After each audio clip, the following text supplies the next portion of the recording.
यहाँ पर लिखेंगे by profit and loss account. Profit and loss account से आया है तो इसलिए यहाँ पर लिख देंगे जो भी अमाउंट होगा वो, और बाकी इसमें क्या और लिखेंगे, प्रॉफिट को बढ़ाने वाला। प्रॉफिट को क्या बढ़ाएगा, इंटरेस्ट ऑन ड्राइंग। ड्राइंग ना, पार्टनर्स मान लो कि कुछ पैसा निकाला है तो फर्म को पैसा निकालने के बदले में कुछ तो देगा ना, इंटरेस्ट कुछ देगा तो प्रॉफिट और बढ़ेगा। तो ड्राइंग पर अगर इंटरेस्ट, ड्राइंग किया है और उस पर इंटरेस्ट दे रहा है तो फिर यहाँ पर लिखेंगे। और इसमें और कुछ नहीं आता है, जो भी पार्टनर से लिया रहेगा उसका यहाँ पर नाम लिखेंगे। इस तरफ में लिखेंगे डेबिट साइड में प्रॉफिट को घटाने वाला, प्रॉफिट को कम करने वाला। तो प्रॉफिट कम कैसे होगा, जब प्रॉफिट में से कुछ पार्ट है, हिस्सा है, पार्टनर्स को दिया जाएगा तभी ना।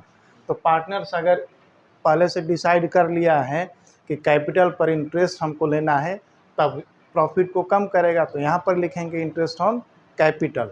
लॉस हुआ है तो लॉस यहाँ पर नहीं लिखेंगे, कहाँ पर, इस जगह पर। ये प्रॉफिट है, फर्म्स का जो प्रॉफिट एंड लॉस अकाउंट बना है तो ये प्रॉफिट आया है, नेट प्रॉफिट, तो यहाँ पर आया। अगर लॉस आता तो इस जगह पर लिखते। कैपिटल पर इंटरेस्ट दिया है तो उसको लिखेंगे। और प्रॉफिट कहाँ से घटाएगा, किसी प्रॉफिट में से पार्टनर्स को ही, मान लो कि किसी पार्टनर्स को सैलरी दिया जा रहा है, कमीशन दिया जा रहा है, तो दिया जाएगा तो प्रॉफिट कम होगा ना।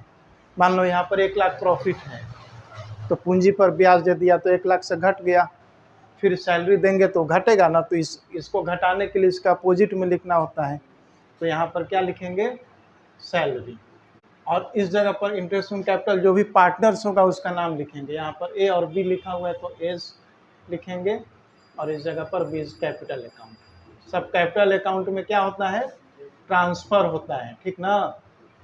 कैपिटल अकाउंट जब बनेगा तो ये सब पार्टनर से कैपिटल अकाउंट में जाएगा, लिखना होगा।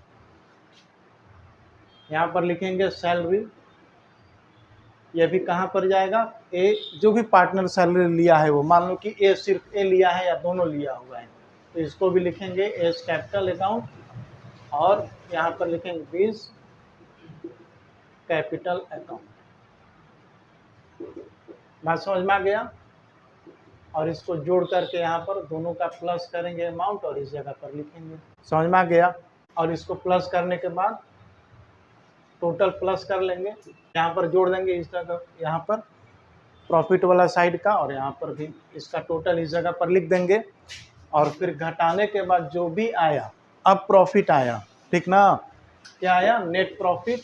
नेट प्रॉफिट इसी को पार्टनर्स के बीच में बांट देंगे, जो भी रेशियो तय होगा उसी रेशियो पर।